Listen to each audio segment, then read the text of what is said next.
Imagine being locked inside a concrete box. No window, no human contact, just a steel door, and silence. Now imagine that silence lasting not for days, not for weeks, but for decades. Some prisoners in America have lived this reality, not in one prison, but in two of the most extreme prisons ever built. One sits near the foggy forests of Northern California. The other stands alone in the desert of Colorado. Both were designed with the same purpose: to control inmates considered too dangerous for any other prison in the United States. But inside these walls, control comes with a cost: psychological pressure, isolation, and a level of security so intense that even guards sometimes describe the atmosphere as unsettling. Tonight, we're comparing two of the most infamous prisons in America, Pelican Bay State Prison and ADX Florence, often called the Alcatraz of the Rockies. Both claim to be the most secure. Both hold some of the most notorious inmates in U.S. history. But only one can truly be called the most extreme prison in America. And the answer might surprise you. Pelican Bay versus ADX Florence. Which prison is more extreme, on paper? Pelican Bay and ADX Florence look similar. Both are maximum security facilities. Both rely heavily on isolation, and both were designed to contain inmates considered extremely dangerous. But the reason each prison was built is very different. Pelican Bay State Prison opened in 1989. It was created during a time when California prisons were struggling with powerful prison gangs. Groups like the Mexican Mafia, Aryan Brotherhood, and Nuestra Familia had grown incredibly influential behind bars. Authorities believed these gang leaders were organizing crimes from inside prison, so California created a facility designed to separate and isolate them. The most controversial part of Pelican Bay became the Security Housing Unit, or SHU, a place where inmates could spend 23 hours a day alone in small concrete cells. Some prisoners stayed there for years, others stayed for decades. ADX Florence, however, was built for a completely different reason. By the early 1990s, the U.S. federal prison system faced a growing problem. Certain inmates were simply too dangerous for even the strictest federal prisons. Violence against guards had increased. High-risk prisoners kept escaping control, so the federal government built a prison designed to eliminate that possibility entirely. That prison became ADX Florence, and its reputation would soon spread across the world. ADX Florence sits in the middle of Colorado's high desert, surrounded by mountains, miles from the nearest major city. From the outside, the prison looks almost like a fortress: thick concrete walls, guard towers, multiple layers of fencing. Inside, the design is even more controlled. Every movement is calculated. Every door is electronic. Every hallway monitored. Former wardens once described the prison's philosophy in simple terms: total control. Inmates at ADX spend around 23 hours a day inside their cells. The cells themselves are made almost entirely of concrete. Even the bed and desk are built directly into the walls. The small window doesn't show the outside world. Instead, it's positioned so inmates can only see the sky. The idea behind that design was deliberate. It prevents prisoners from learning the layout of the facility. But ADX Florence isn't just known for its security. It's known for the types of inmates held there. Over the years, the prison has housed some of the most notorious criminals in modern history. International terrorists, organized crime leaders, violent offenders who attacked staff in other prisons, men considered too dangerous for any other federal facility. Which is why ADX Florence quickly earned a chilling nickname: the Alcatraz of the Rockies. But even with that reputation, Pelican Bay had something ADX did not: a system of isolation that would spark one of the largest prison protests in American history. Pelican Bay State Prison sits nearly 800 miles north of Los Angeles, close to the Oregon border. Fog from the Pacific Ocean often rolls through the surrounding forests. The remote location wasn't accidental. When officials designed the prison, they wanted it far away from the urban gang networks many inmates came from. But the most infamous part of the facility wasn't the main prison. It was the Security Housing Unit. Inside the SHU, inmates lived in windowless concrete cells roughly the size of a parking space. 8 feet by 10 feet. Meals were delivered through a small slot in the door. Communication with other prisoners was almost impossible. Exercise happened in small concrete yards, sometimes described by inmates as dog runs. Tall walls surrounded the space. The only view of the outside world was a square of sky overhead. For many prisoners, days blended together. Morning, lunch, dinner, lights, silence. Then the cycle repeated again, and again, and again. But what made Pelican Bay unique wasn't just the isolation. It was how long inmates could remain there. Unlike ADX Florence, where prisoners usually receive specific security classifications and periodic reviews, Pelican Bay once allowed indefinite confinement. That meant inmates could be placed in isolation without a clear end date, and some would remain there longer than anyone expected. One of the most famous prisoners associated with Pelican Bay was Hugo Yogi Pinel. By the time he arrived at Pelican Bay, he had already spent many years in California's prison system. Pinel had been involved in prison conflicts dating back to the late 1960s. Because of his history and reputation, officials eventually placed him in long-term solitary confinement. Years passed, then more years. Eventually, Pinel spent over 4 decades in isolation, one of the longest solitary confinement periods in modern American prison history. His case became a symbol of the debate surrounding Pelican Bay. Supporters argued the system was excessively harsh. Critics believed the restrictions were necessary to maintain safety. But his story raised a larger question. What happens to the human mind after decades of near-total isolation? Psychologists studying solitary confinement began reporting troubling patterns. Some prisoners developed severe anxiety. Others experienced memory loss or difficulty concentrating. Even after leaving isolation, some struggled to interact with other people. These findings began fueling a national debate about the role of solitary confinement in modern prisons, and that debate would soon explode into public view. In 2011, something unexpected happened inside Pelican Bay. Inmates in the SHU began refusing food. At first, prison officials believed it was a small protest, but within days, the movement spread. Hundreds of inmates joined, then thousands. Eventually, more than 6,000 prisoners across California participated. It became one of the largest prison hunger strikes in American history. The prisoners demanded changes to long-term solitary confinement policies. They wanted clearer rules, better living conditions, and a system that allowed inmates to leave isolation without having to inform on other prisoners. The strike lasted weeks. Medical staff monitored inmates closely. Families organized demonstrations outside prisons. Human rights groups began paying attention. Suddenly, Pelican Bay was no longer just a remote prison in Northern California. It had become the center of a nationwide debate. And that debate would eventually force California to change its policies on indefinite solitary confinement. But while Pelican Bay was facing pressure to reform, ADX Florence continued operating under its own system. A system many experts believed was even more controlled. Which leads to the central question of this story. If Pelican Bay represented the harshest form of state-level solitary confinement, and ADX Florence represented the most secure federal prison ever built, then which one was truly more extreme? To answer that question, you have to look at what daily life is really like inside both prisons. And the differences between them are more dramatic than most people realize. If Pelican Bay was built to isolate gang leaders, ADX Florence was designed to control something even more unpredictable. Prisoners who had already proven they could not be controlled anywhere else. Many inmates sent to ADX had attacked staff in other prisons. Others had organized violence behind bars.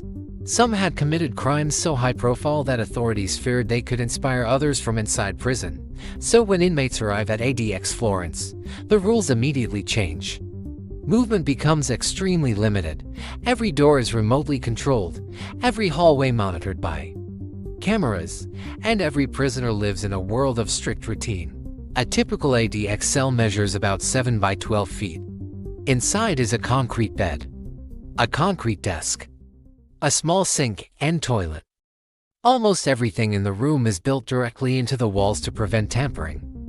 But the most unusual feature is the window. Instead of facing outward like a normal prison window, it's angled upward. Prisoners can only see a piece of the sky. No landscape. No mountains. No buildings. Just sky. The design prevents inmates from studying the prison layout or communicating with others outside. It also reinforces something prison designers wanted to create: a sense of total separation from the world. Over the years, ADX Florence has held some of the most well-known prisoners in the United States. Among them was Ted Kaczynski, known as the Unabomber, who carried out a nationwide bombing campaign between 1978 and 1995.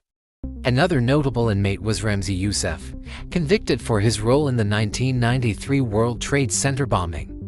And at one point, Joaquin El Chapo Guzman, the notorious Mexican cartel leader, was also held in the federal supermax system before being transferred to another high-security facility. The presence of inmates like these gave ADX Florence a reputation unlike any other prison. It wasn't just holding violent offenders. It was holding criminals considered capable of influencing events far beyond prison walls. And because of that, the prison developed an incredibly strict system of control. Communication with other inmates was almost non-existent. Conversations with guards were brief. Even recreation time usually happened alone. Instead of open yards, many ADX inmates exercise in small enclosed spaces, sometimes described as individual recreation cages. The experience can feel strangely similar to Pelican Bay's dog-run exercise yards, but there's one major difference. At ADX Florence, inmates usually move through a structured step-down program, meaning over time, some prisoners can gradually earn more privileges and interaction. Pelican Bay's SHU once worked very differently. For many years, the key difference between ADX Florence and Pelican Bay came down to one word: time. ADX Florence was built as a place where dangerous inmates could be held in extreme security. But the federal system generally included regular reviews of prisoner status. Some inmates could eventually move to slightly less restrictive units. Others might transfer to different prisons after demonstrating improved behavior. In other words, there was usually a path forward, even if it was slow. Pelican Bay's SHU once operated under a different philosophy. Many inmates were placed there not because of a single incident, but because officials believed they were connected to powerful prison gangs. Once inside the SHU, prisoners could remain there indefinitely. Sometimes the only way out was a process called debriefing. Debriefing meant providing information about gang activity inside the prison system, but inside prison culture, that could be seen as betrayal, and for inmates connected to gangs, the consequences of being labeled an informant could be severe. So many prisoners refused. Instead, they stayed in solitary confinement year after year. Some remained there longer than anyone expected. And over time, something unusual began happening inside the SHU. Rival gangs began communicating. Inside Pelican Bay's SHU, gang leaders from different groups were often housed within the same unit, separated by walls, but close enough to send messages. For decades, rival gangs had been responsible for much of the violence inside California prisons. Groups like the Mexican Mafia, Nuestra Familia, Aryan Brotherhood, and others operated under strict codes and alliances. Conflicts between these groups could last years. But isolation began changing the dynamics. When gang leaders from different groups spent years in the same facility, they began exchanging messages. Sometimes through legal paperwork, sometimes through coded letters, sometimes through other inmates moving between units. And slowly, conversations started happening. The topic wasn't territory. It wasn't revenge. It was something else: solitary confinement. Because no matter what gang someone belonged to, they were all facing the same reality: a life inside a concrete box. Eventually, representatives connected to several prison groups did something almost unthinkable. They proposed a truce. Not just within Pelican Bay, but across the California prison system.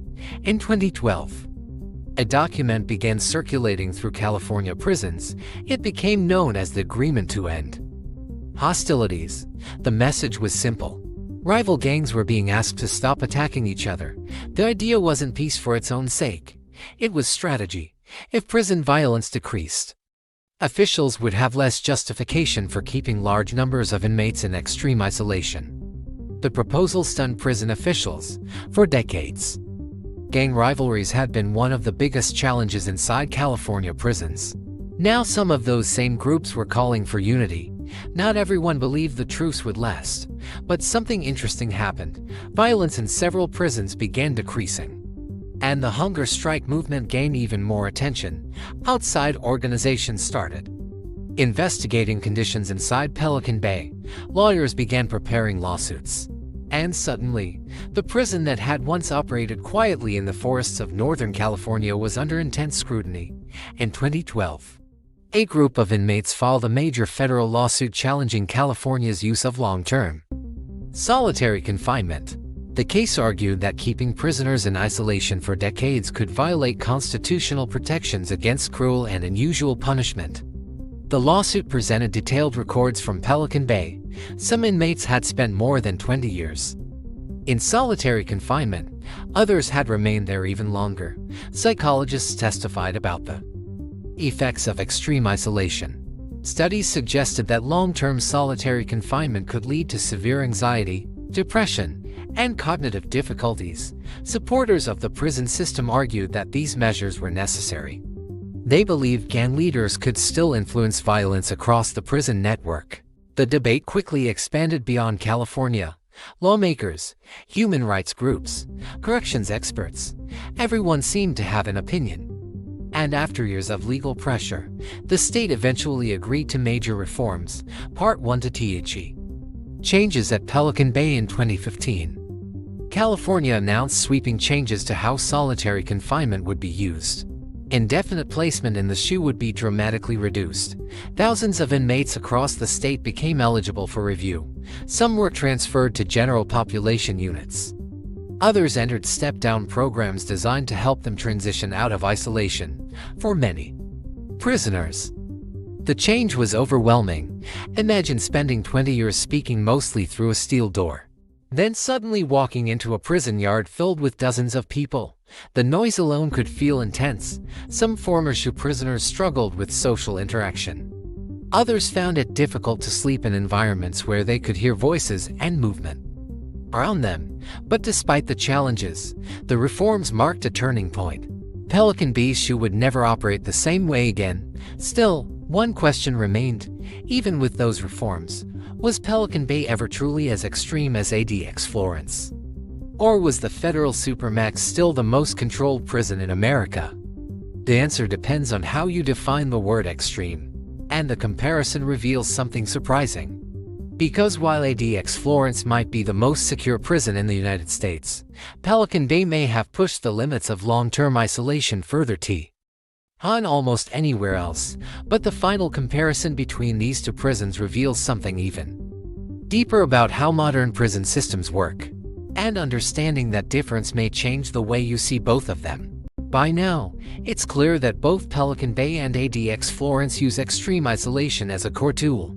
But what happens to a human mind in those conditions? Psychologists studying solitary confinement have identified a range of mental effects: severe anxiety and panic attacks, depression so intense that some inmates have attempted suicide, cognitive impairments, memory loss, and difficulty concentrating, hallucinations and delusions from sensory deprivation, and loss of social skills, making reintegration into society or general population almost impossible.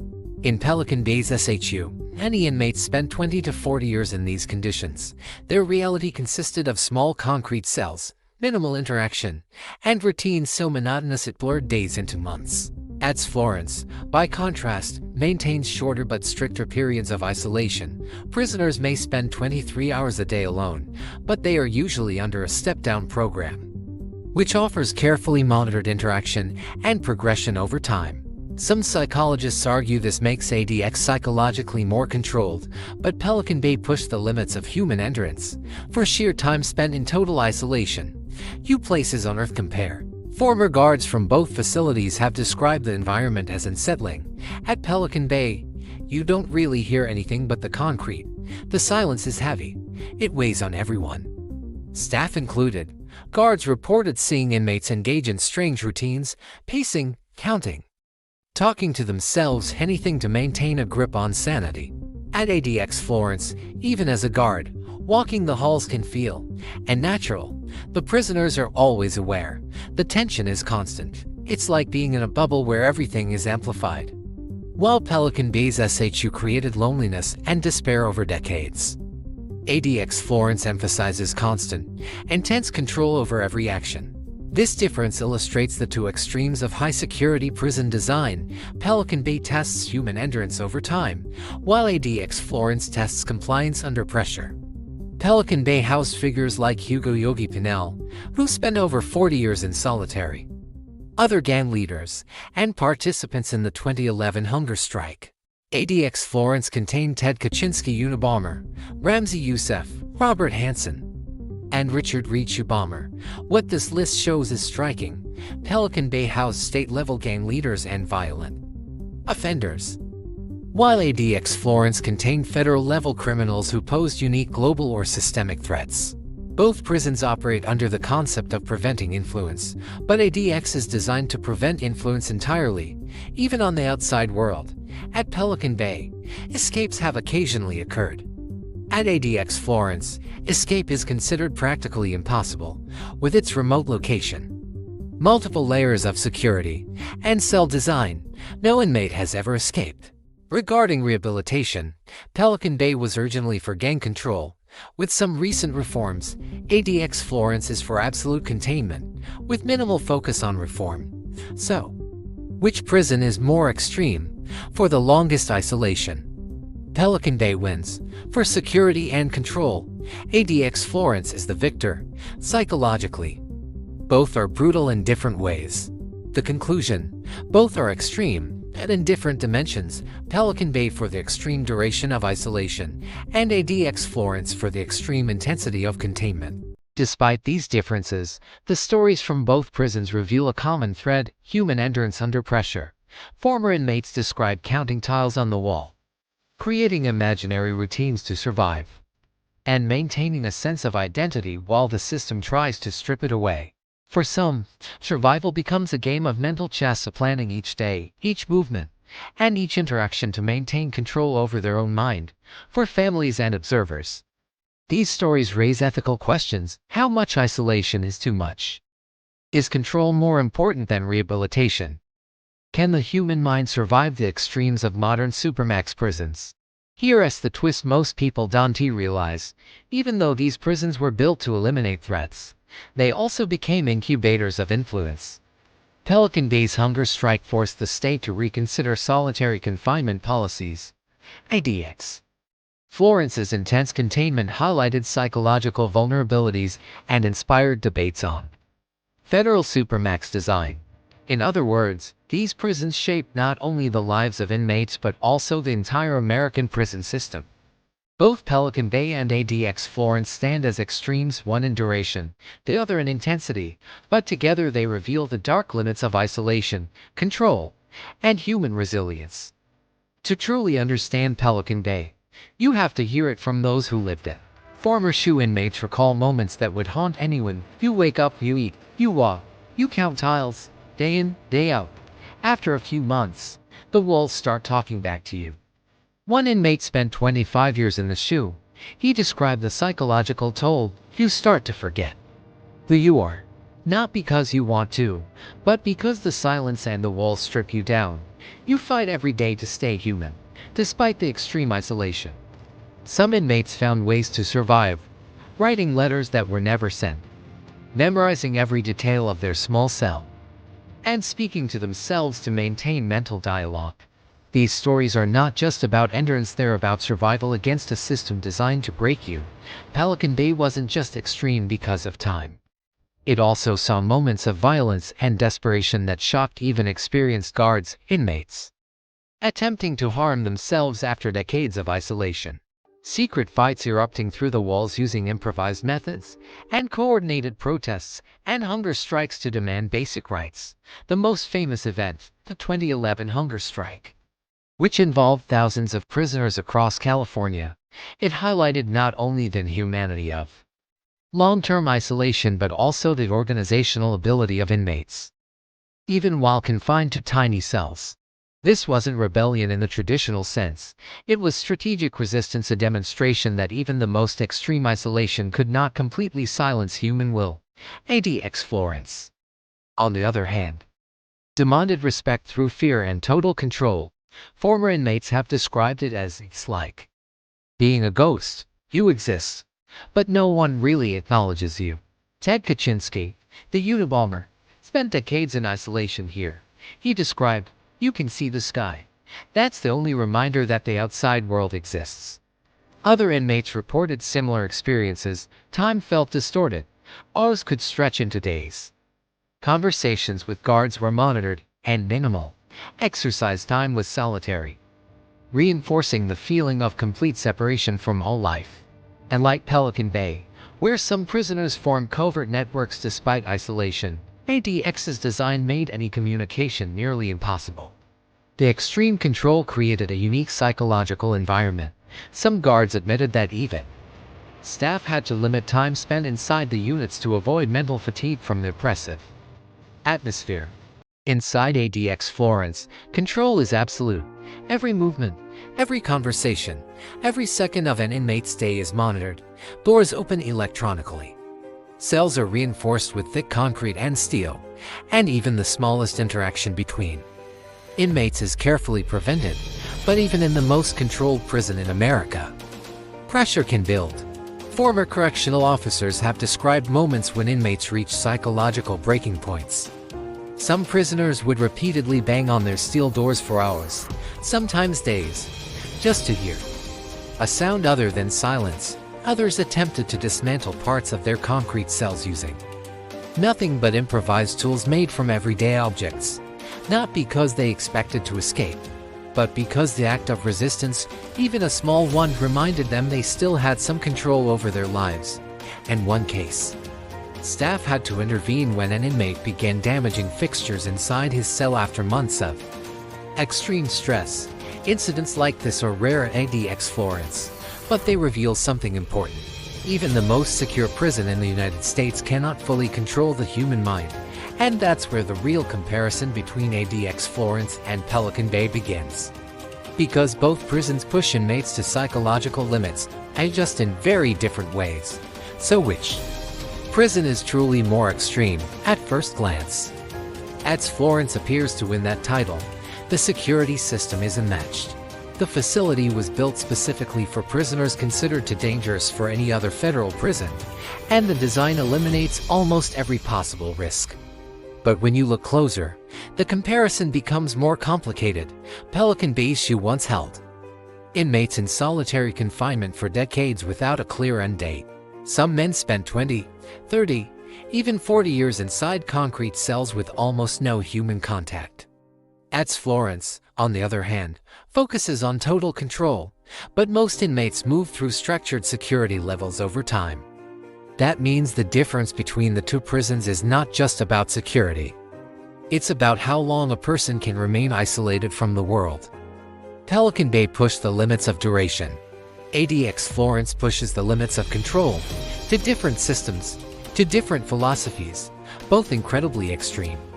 Part 26: The human cost of supermax prisons. Behind every steel door in these prisons, there is a human story. Some inmates arrived after committing crimes that shocked the nation. Others became known as powerful figures within prison gangs. But regardless of their past, life inside a supermax prison can reshape a person completely. Former inmates have described losing track of time. Days blur together, weeks disappear. Sometimes the only connection to the outside world is a letter or a brief conversation with a guard. Psychologists who studied long-term isolation have found that extreme confinement can change how the brain processes stress and emotion. Many prisoners struggle to adjust even after leaving solitary confinement. Simple things like being around other people, hearing loud noises, or making basic decisions can feel overwhelming. This is the hidden reality of supermax prisons. They don't just punish behavior, they reshape the human mind. And that reality continues to fuel debate about how extreme prison systems should be. In the end, The question which prison is more extreme doesn't have a simple answer. Pelican Bay represents one extreme, a place where isolation lasted so long that it eventually forced major prison reforms. ADX Florence represents another, a fortress designed to ensure that the most dangerous inmates in the country can never threaten society again. One prison tested how long a human being could survive isolation. The other tests how tightly a system can control every aspect of a prisoner's life.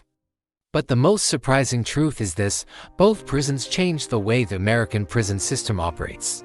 Pelican Bay's hunger strikes pushed lawmakers to reconsider long-term solitary confinement. ADX Florence redefined what a modern supermax prison looks like. And together, they reveal something most people never see: behind the walls of the most secure prisons on Earth. The real battle isn't just about control, it's about how much pressure the human mind can survive. Because in places like Pelican Bay and ADX Florence, isolation doesn't just lock people away from society. Sometimes, it locks them away from themselves.